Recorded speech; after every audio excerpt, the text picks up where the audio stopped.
Fala pessoal, Gabriel Martins aqui para mais um episódio sobre NBA no podcast Cara dos Esportes. Vou falar sobre o jogo 1 entre Knicks e Pacers e o jogo 2 entre Nuggets e Minnesota Timberwolves. Episódio um pouco mais curto, mas para falar dessas duas partidas da segunda-feira. Não deixe de seguir o podcast, seja no Spotify, no YouTube, seja qual for o aplicativo de podcast que você esteja escutando. Deixa like, deixa 5 estrelas, aquela coisa toda. Vamos pro programa. O New York Knicks saiu na frente na semifinal da Conferência Leste, 121-117 contra o Indiana Pacers no Madison Square Garden em Nova York, a meca do basquete. Mais um grande jogo do Jalen Brunson, 43 pontos, é o quarto jogo consecutivo dele de pelo menos 40 pontos. O último jogador que havia marcado pelo menos 40 pontos nos playoffs da NBA havia sido o Michael Jordan. Então, sempre quando você tá numa lista que o outro nome é o Michael Jordan, realmente é um feito. Um jogo muito intenso, muito equilibrado, que infelizmente no final a gente viu um impacto da arbitragem. Com 12 segundos para o fim, os Pacers perdiam por 1 ponto, teriam ali o último arremesso do jogo. A arbitragem marca uma falta do Miles Turner, né? Uma falta de ataque, um bloqueio ilegal, né? Que é aquele screen. A arbitragem marcou que o Miles Turner estava se movendo. Eu achei que foi um erro. Eu achei que ele não estava se movendo. E a gente certamente ao longo da temporada vê bloqueios bem mais duvidosos do que esse não sendo marcados, mas aí a arbitragem marca. Um jogo que estava com muito contato físico, foi uma arbitragem confusa, tiveram erros para os dois lados, o jogo parou muito na reta final com erros de arbitragem, mas eu achei que os Pacers acabaram prejudicados nessa reta final. Claro que foi um jogo muito equilibrado, né? Os Knicks poderiam ter vencido os Pacers sem esse erro, os Pacers poderiam ter errado o arremesso, e enfim. No podcast eu sempre falo isso, né? Seja qual for, seja nos podcasts sobre a NFL, seja nos podcasts sobre a NBA. No geral, a balança meio que se equilibra, né? Dos erros de arbitragem, né? Mas não tem como não falar que os Pacers foram prejudicados nessa segunda-feira, mas foram mais prejudicados pelo grande desempenho do Jalen Brunson, como eu falei, 43 pontos, 14 de 14 da linha de lance livre. Ele estava chegando o tempo todo na linha de lance livre, né? Lá Joel Embiid, só que ele tem 1,80m, 1,83m, né? O Joel Embiid tem 2,10m, né? 14 de 26 em arremessos de quadra, 6 rebotes, 6 assistências, é um jogo espetacular. Ele é o closer, né? O fechador dessa equipe, e ele consegue arremessos, sim, de alto nível de dificuldade, lance após lance, após lance, após lance. É inacreditável o que ele faz. O Nembhard, que no papel é um cara que ele é um defensor que parece que se encaixa bem com o Brunson, né? Porque ele é muito rápido, ele é muito forte, ele é um cara muito esforçado na defesa, e eu até acho que ele se esforçou bastante, né? Não foi falta de esforço, né? A questão é que o Jalen Brunson tá num nível absurdo, né? Um nível inacreditável. Ele tem sido um dos, se não o melhor jogador ali. Eu diria que um dos melhores jogadores dos playoffs da NBA até agora. O que ele tá fazendo realmente é incrível, e os Knicks tiveram uma grande contribuição dos dois principais coadjuvantes da equipe, né? Foram 24 pontos do Josh Hart, 25 do Donte DiVincenzo, né? Que eu não acho que há motivo para você se preocupar. Quer dizer, se preocupar não há motivo para pânico se você é torcedor do Indiana Pacers, porque se a série contra o 76ers nos ensinou algo, é que os Knicks não vão ter essa contribuição toda noite do Josh Hart e do DiVincenzo, né? O Josh Hart teve 9 de 13 arremessos, né? É um aproveitamento muito maior do que a gente vai estar acostumado a ver do Josh Hart, né? O Donte DiVincenzo acertou 5 de 9 bolas de 3 e defendeu o Haliburton em alto nível, mas esses dois caras fora de Nova York nem sempre conseguem repetir esse desempenho, né? E não conseguem repetir jogo após jogo numa série. Então, eu sinto que é uma série que vai ser longa. Eu diria que 6, 7 jogos. E os Pacers perderam o jogo 1 numa batalha. Um jogo que eles poderiam ter vencido. Então não tem uma grande diferença. A gente viu, por exemplo, o banco do Knicks é um problema. Porque a equipe teve 3 pontos vindos do banco, né? 2 do Mitchell Robinson, 1 do Precious Achiuwa, que jogou 4 minutos. Mitchell Robinson jogou 12. O Miles McBride jogou 11. E aí você tem 42 do Anunoby, 44 do Brunson, 48 do Josh Hart, 44 do DiVincenzo, né? O Tom Thibodeau não confia no banco. Por isso que você tá vendo essas minutagens absurdas, né? Cara, eu acho que é hora de você testar o Alec Burks, ver se ele te dá uns 10 minutos ali, se ele consegue fazer alguma coisa vindo do banco, o Shake Milton, talvez, porque você precisa de alguma coisa. Não é sustentável. Assim, o Brunson tem sido absurdo. Cara, o mais alto nível que você pode querer do seu armador num jogo de playoff, numa série de playoffs, nos playoffs em geral, na NBA. Mas, cara, você precisa dar um pouco de descanso pra ele. Você precisa ter alguém que consiga criar o próprio arremesso nesse tipo de situação. O Donte DiVincenzo consegue até certo nível, ou o Anunoby até certo nível, mas é realmente... Você imaginar que ele vai fazer isso por mais 3 séries, né? Essa série, finais da conferência e finais da NBA, caso os Knicks vão avançando, é uma pedida bem grande, é uma pedida bem pesada pro Jalen Brunson. Por enquanto, ele tá conseguindo, né? O Anunoby eu achei que fez um excelente trabalho no Pascal Siakam. Até um dos pontos que eu anotei aqui na minha pauta, né? O Siakam terminou com 19 pontos, 6 rebotes, 5 assistências, ele fez um bom jogo. Um jogo ok. Mas nesse estado atual do Haliburton, porque eu tenho alguns números sobre o Haliburton pra falar, ele precisa carregar um fardo maior desse ataque, né? 16 arremessos em 37 minutos é muito pouco. Ele teve um momento muito bom no terceiro quarto, mas ele precisa carregar mais esse ataque. E muito desse número baixo de arremessos, até acho que é o mérito dele de não forçar tanto o jogo, porque ele estava com um dos melhores defensores de perímetro marcando ele, né? Que é o Anunoby. O Anunoby conhece muito bem o Siakam, porque os dois jogaram muito tempo juntos em Toronto, né? E é um problema pro Pacers, né? Porque o cara que deveria ser a principal opção ofensiva tem um dos melhores defensores de perímetro da NBA marcando ele a série toda, né? E é um bom ponto pra gente falar sobre o Tyrese Haliburton. E vocês já devem ter ouvido eu falar aqui algumas vezes, você escuta o podcast há algum tempo. Pré-All-Star Break, antes da parada do Jogo das Estrelas da NBA, Tyrese Haliburton tinha 21,8 pontos por jogo, 3,9 rebotes, 11,7 assistências, arremessando 40% de 3, 49,2% em arremessos de quadra. Pós-All-Star Break, 17,3 pontos, 4 rebotes, 9,6 assistências, 30,3% de 3, 45% de quadra. Os números dele despencaram. Ele sofreu uma lesão no posterior da coxa, se eu não me engano. Era uma lesão na perna, eu não lembro exatamente o que era. Tenho quase certeza que foi posterior da coxa. Ele forçou a barra para bater ali o mínimo de jogos para poder ir pro All-Star Game, para a seleção All-NBA, que significa o salário dele aumenta significativamente se ele for All-NBA. Mas ele tá mal. Tá mal desde a virada do ano, né, da segunda metade da temporada regular. Ele teve 6 pontos nessa segunda-feira. Foi o jogador do Pacers que menos pontuou, né? Tô dizendo jogador, não é o titular, é o jogador, porque do banco a equipe teve o Obi Toppin com 12 pontos, a Isaiah Jackson com 8 pontos, TJ McConnell com 18 pontos e Shepard com 8 pontos, né? E o banco do Pacers é um motivo para a equipe ter otimismo para essa série, né? Porque foram 46 pontos do banco do Pacers contra 3 do New York Knicks, né? Mas você precisa demais do Haliburton. Eu tava conversando com um amigo meu durante o jogo, né, no último quarto, o Rodrigo Moisés.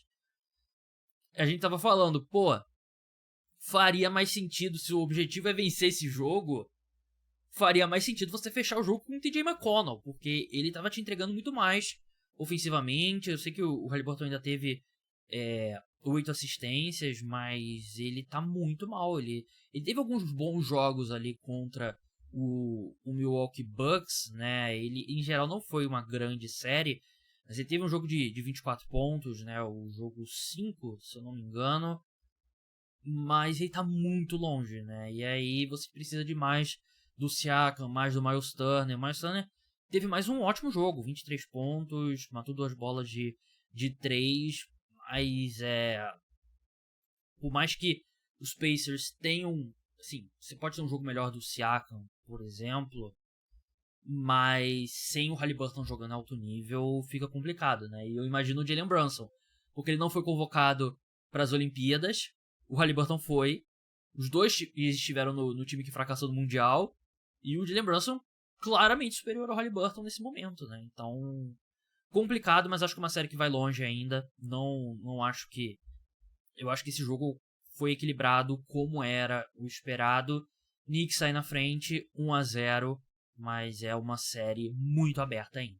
Vamos passar agora para Denver Nuggets contra Minnesota Timberwolves. Antes, um recado, você que está escutando esse episódio do podcast, vale a pena ir lá escutar o podcast segunda-feira, o trecho com preview da série entre Dallas Mavericks e Oklahoma City Thunder, que tá bem legal, e também a discussão sobre o futuro do Los Angeles Clippers, né? O resto já teve 2 jogos que passaram, ficou um pouco velho, mas esses 2 trechos ainda dá pra escutar, ainda tá bem legal, então vai lá e escuta.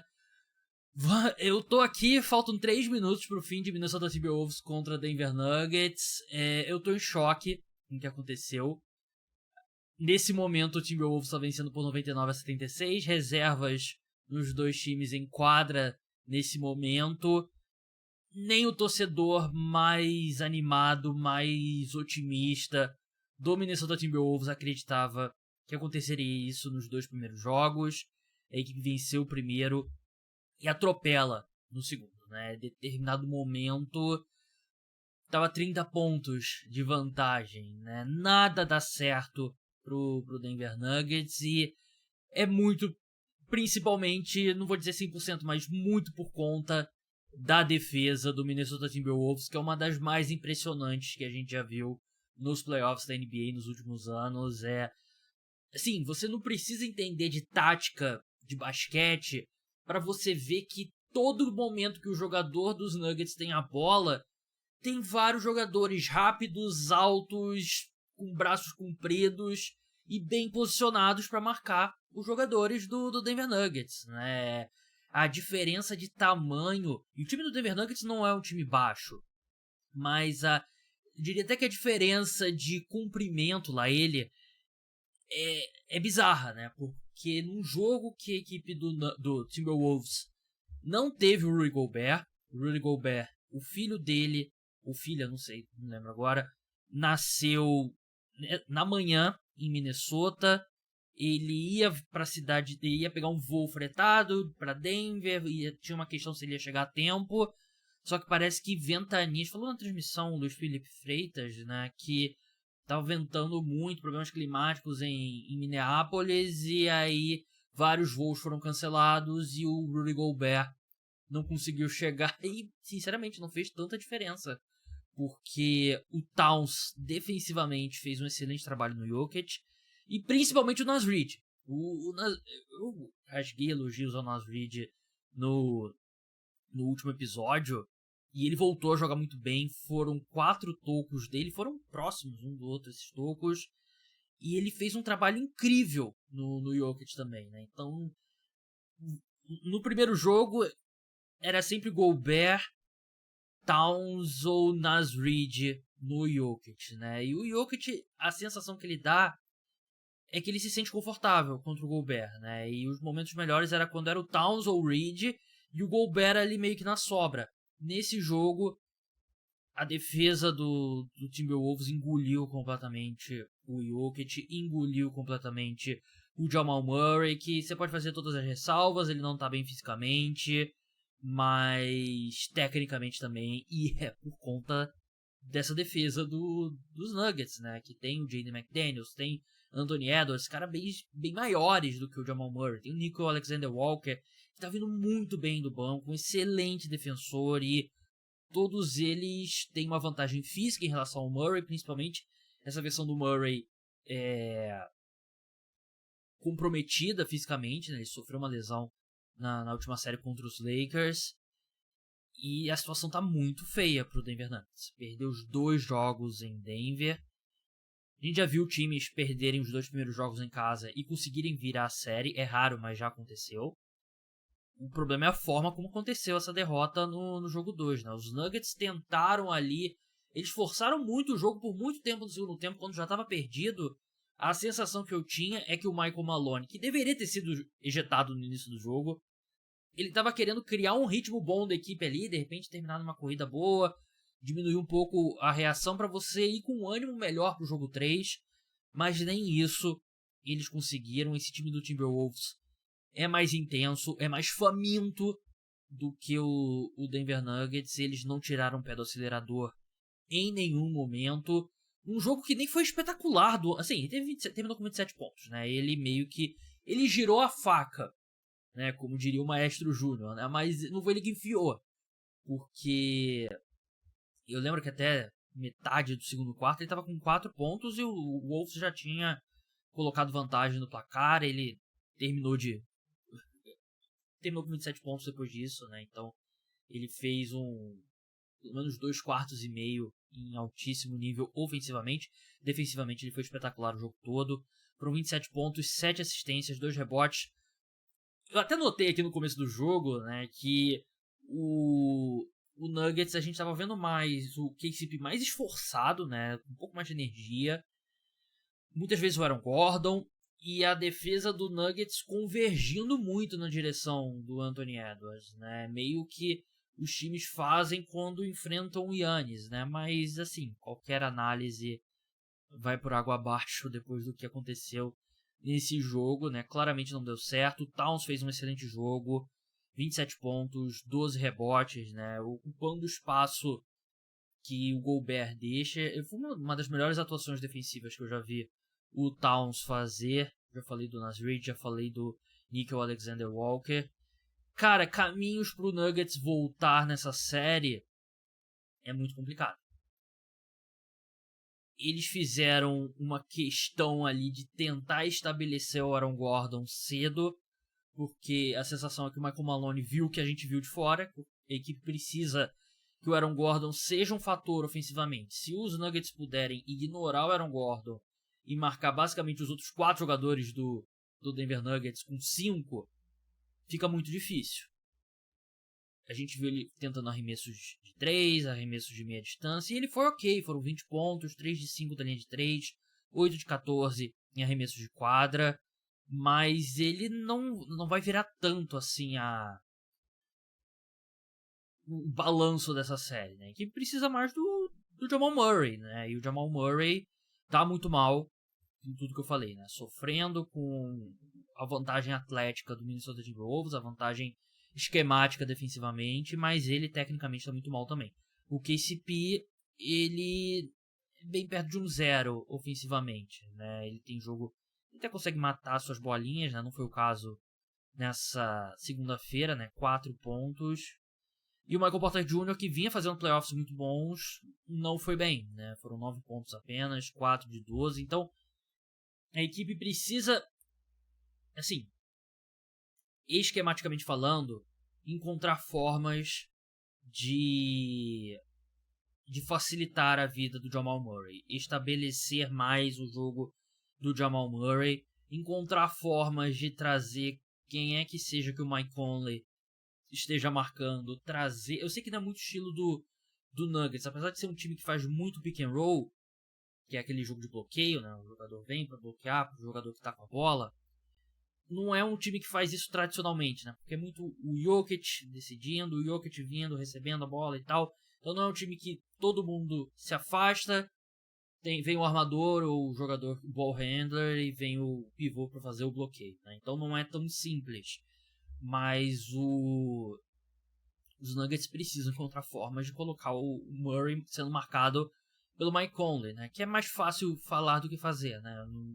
Quando o time tem o McDaniels, tem o Anthony Edwards, eles vão forçar muito para essa troca não acontecer. A equipe precisa de mais do Michael Porter Jr. Ele precisa ser o Michael Porter Jr.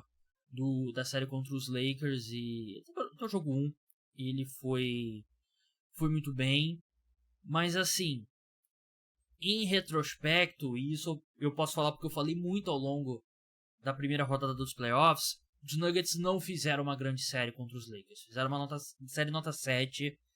O Jamal Murray teve a lesão, né, e não fez uma boa série. O Jokic cometendo mais erros do que de costume, e ele continua com esse número de turnovers alto, né? Foram 11 turnovers nesses 2 primeiros jogos, né, até agora, que, assim, ele vai ter um número mais alto de turnover, porque ele tem muito a bola, mas 11 turnovers em 2 jogos, 5,5 turnovers, é um número muito significativo, né? Ele é um cara que tem 3, eu ia falar o número de tocos, né? 3 turnovers por jogo na temporada regular, e é a primeira vez que eu vejo esse time dos Nuggets, né, nessa versão com quinteto saudável, tão,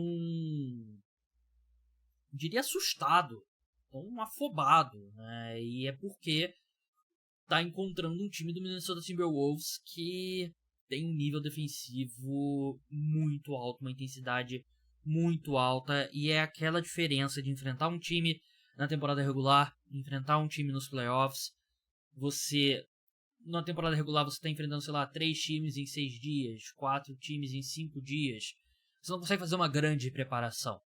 Aqui você tem tempo para fazer essa preparação, né? Então, méritos pro Chris Finch, que está no sacrifício, operou o joelho, né? Teve lesão do tendão patelar, e a equipe está fazendo um plano de jogo perfeito. Defensivamente, o Jokic vai ter que subir de nível, 16 pontos, 16 rebotes, 8 assistências. Ele tá tentando arremessar mais, mas ainda assim terminou com 13 arremessos. Ele tá vendo que ele precisa pontuar mais, e contra essa linha de frente do Minnesota Timberwolves é complicado, né? E um ponto que o Bill Simmons falou no podcast dele, pra gente encerrar aqui, o Denver Nuggets estava com a seed número 1, e eles perdem um jogo completamente aleatório pro San Antonio Spurs, porque basicamente o Wembanyama decide ser um alien, e nessa eles caem pra seed número 2. Número 2, e acabam no caminho do Minnesota Timberwolves. Eles fecham aquele jogo contra o San Antonio Spurs, né, o penúltimo jogo da temporada regular. Eles estariam enfrentando hoje o Dallas Mavericks, que seria uma série difícil, claro, mas eu sinto que eles prefeririam enfrentar por conta dessa vantagem física do Minnesota Timberwolves, né? E um jogo que eu tô vendo aqui os números, né? O Wembanyama teve 34 pontos, 12 rebotes, 5 assistências, 2 tocos, foi espetacular. Foram 21 pontos do... Cara, eu nem sei falar o nome desse cara aqui, é o Sandro Mamukelashvili. Acho que é ucraniano ele, se eu não me engano. E por isso os Nuggets estão em sérios apuros, vão ter... Difícil acreditar que eles vão conseguir vencer essa série. Ainda é possível, mas os Wolves estão no controle. Pessoal, muito obrigado a todos que escutaram o podcast. O programa de NBA volta nessa quinta-feira. Manhã de quinta-feira vai estar disponível. Então até lá. Tchau.